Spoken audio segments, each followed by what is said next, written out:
Right, hello guys. Right, I thought I actually would do a little talk about the Sparda Demon Sword because I know everyone's been going crazy about this and I didn't actually explain everything that's going on with it. And let's do a video because there's a lot to say about this. Right, I tried to revise all this because there's a lot of numbers involved, so let's give it a shot, see if I memorize this correctly. So, in total, this is around 180 centimeters in height, weighing at 3,300 grams in total. So it's actually, I can actually pick it up and hold it with one arm, but obviously you need a bit of strength to be able to do that. I got a bit of muscle, so it's no problem for me. So this consists of 77 3D printed pieces which were printed in PLA plastics. Now that consists of 3 segments for the handle, here, here and here. Then 5 segments for the guard, which is around here, here, one here, here, here. Then 13 segments for the whole spine area, which is the fleshy, meaty looking spine kind of thing. We've got the blade, which is 10 segments in total, 42 separate bones. And then finally we've got 4 gems, which are 3D printed with clear plastic. The biggest struggle that most people have is merging everything to make it look seamless. And I managed that with using a soldering iron to melt the pieces together, and after it's melted together you do get a little bump, but after lots and lots of fine sanding, precise sanding using a Dremel, sandpaper, lots of different techniques, wet sanding, I prefer wet sanding than dry sanding actually because it localizes all the dust into water rather than in air, and then you would breathe it in. I don't want to do that, so I just wet sand. I first use super glue to merge all the pieces together, but to make sure they're aligned correctly I have copper rods, I have drawn steel to actually get it sturdy, make sure that it doesn't break like the handle, make sure that I can do this without it breaking. I have different kind of steels in here, and I specifically use copper because it's actually very light, and if you add too much weight in it you won't be able to really carry it, especially for Buster Sword. For example, I have the Buster Sword here, and if there was a whole solid piece of metal you wouldn't really be able to carry it like normally, but with the copper pipes you can just mount it on your back and it's fine. So I've got a 15mm copper rod starting from around here and goes all the way up to the spine around here. But that's not enough. I needed to reinforce the sword itself because you can see right now, for example, I've got a tip poking into the ground, and I do that often to be honest, like for some dramatic effect. And if that was just plastics that would break. So what I've done is I made inserts for drawn steel. This is 5mm, so it goes from around here to around here. And then I don't actually remember if I got a copper rod or another drawn steel. I think it's actually drawn steel that's from here to around here. So it's quite a long one. And another one from this tip to that tip, so there's very little chance of it breaking unless you actually do something ridiculous and decide to actually slam it into something, which obviously is not for what it's intended. It's this intended to be used for cosplay, just for displaying as a collector's item really, more than a battle item. I don't think you're gonna go to war with this, are you?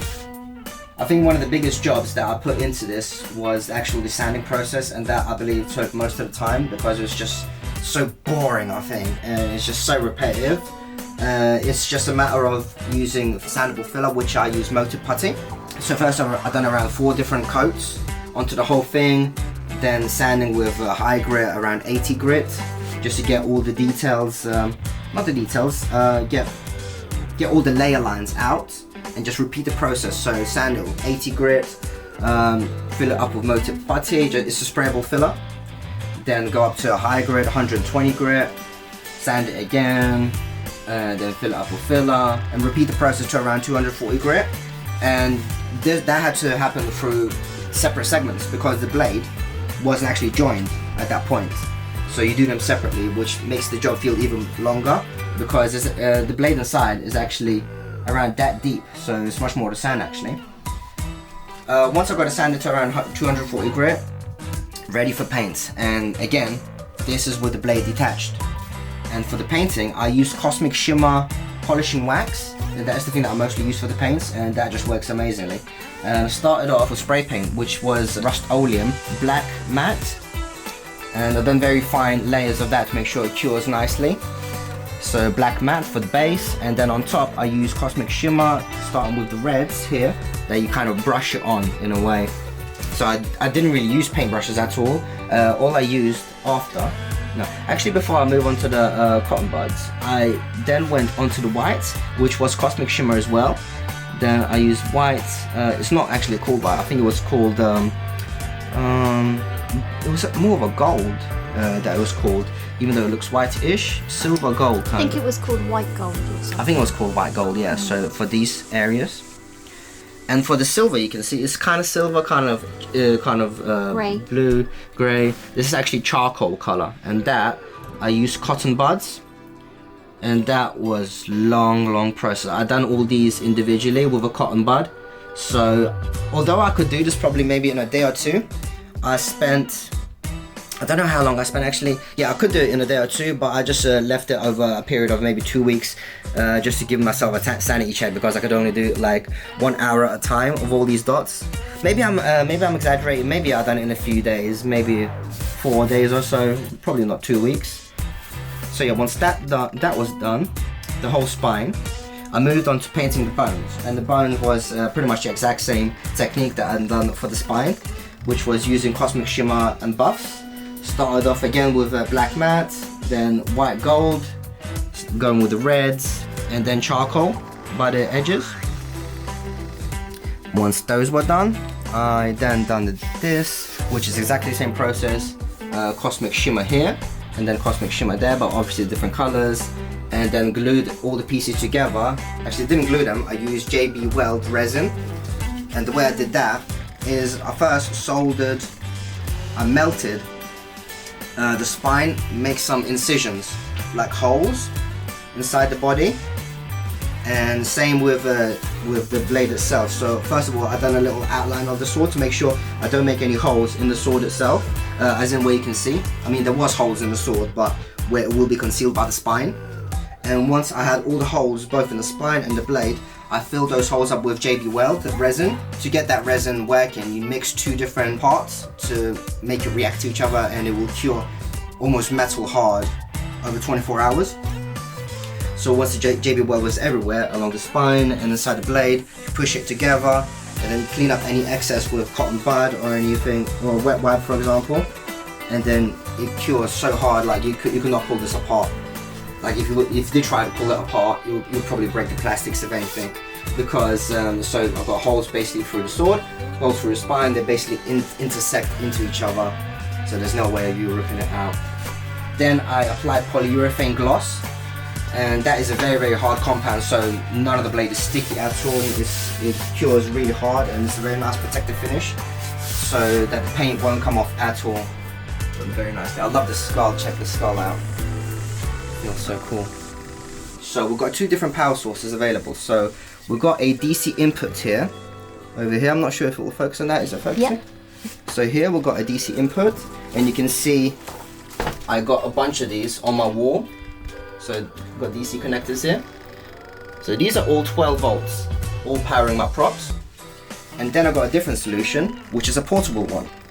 So if we open it up here, which you also noticed, this is just placed here with magnets, so it's actually secured in place. Like you can tilt it, it's fine, it doesn't fall out, it's nice and secure with magnets. It's quite actually difficult to remove it, but once we do, we see a compartment for a battery. This is Sony NP FW50. Now I use these batteries actually for my cameras, so I got plenty of them. This is why I thought I would use them, because they're nice, tiny, and they hold actually a very nice charge. So for example, to have this animation of the lights, you can see they're actually like going in and out of fade. It looks very organic. This will stay powered on with just that battery for around 2 days, I think. I left it on for around 48 hours and it didn't even die. I just gave up, because I think around 40 hours is just quite incredible as it is. But that is specific for that animation. If I had it on all white, for example, it might be different. This, we're just using one color. To get white, it mixes the 3 different colors, red, green and blue. So that would mean much more electricity would be used. It's very minor, but it still increases the usage, for example. Anyway, where was I? So I've got 2 different power inputs, DC and the battery. And so I need to make sure that there isn't any over voltage situations happening that could blow the components, because the pixel LEDs here, they're actually running on 5 volts. So how does that happen? So we've got two different inputs, 12 volts, and the battery is 8.6 volts. So we use a buck converter, and that is a 11 by 17 millimeter one. I use a mini DC 360, I think that's what they're called. And I limit them to 5 volts. And to make sure there's no spikage in the voltage, I got a capacitor just on the output of that buck converter. And from the buck converter, it goes into SP110E Bluetooth controller here. That's what you can see here. And this is an amazing thing. I love it. You can connect that to your phone. And once you connect that to your phone, you can control the animations, the lights, the red, green, blue, and you can set it to whatever you want. You can set the speed of the animation, you can set the brightness. It's amazing, I love it. So for example, let's give it an example. So I've got the app installed and running, already connected it. So there is actually a specific way. Oh, is it disconnected now? Hold on a second, I've got to reconnect. So let me show you. So let's refresh the list. One downside of this controller is you can't rename what is what. So the only way I managed to remember what is what is, for example, here, total number of pixels, 40. So you can see that it's here. And that is, I know it's not this one because this only has 5 pixels. So I know that this connected at the moment to that. Well, it's not connected, but actually I did connect it. So it shows total pixels 40. I know it's not that one. So let's connect to this SP110E, another one, and this has 5 pixels. So I know it's got to be this because it's got 5 pixels.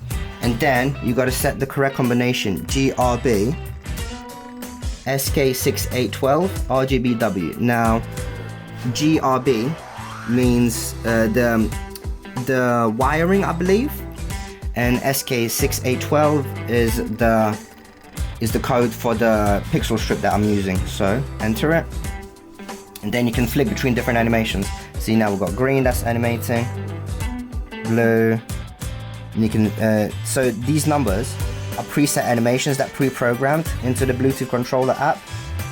I like 12 because it looks very Sparda like, it looks organic, it looks like it's breathing, it looks alien like, so that works great for me. So I just leave it at that. But there is many other, okay, let me show you, for example, number 1. One's pretty cool, so it goes through all the colors, look at that. And as I said, you can animate the speed. So look how fast that goes, but that's a bit crazy, I don't want that. So let's go to slower speed, I like that. And you can adjust the brightness as well.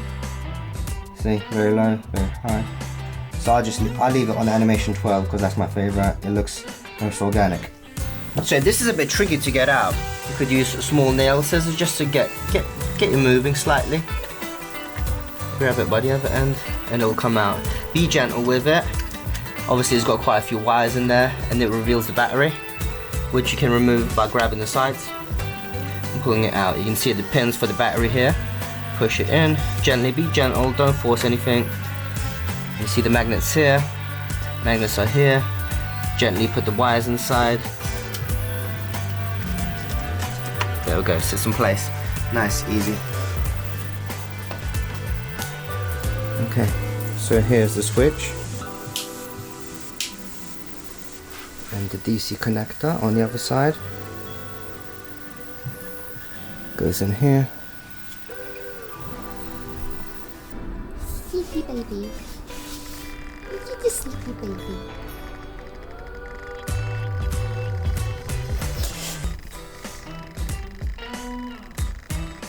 I wonder if she can hold the Sparda. No, she can't.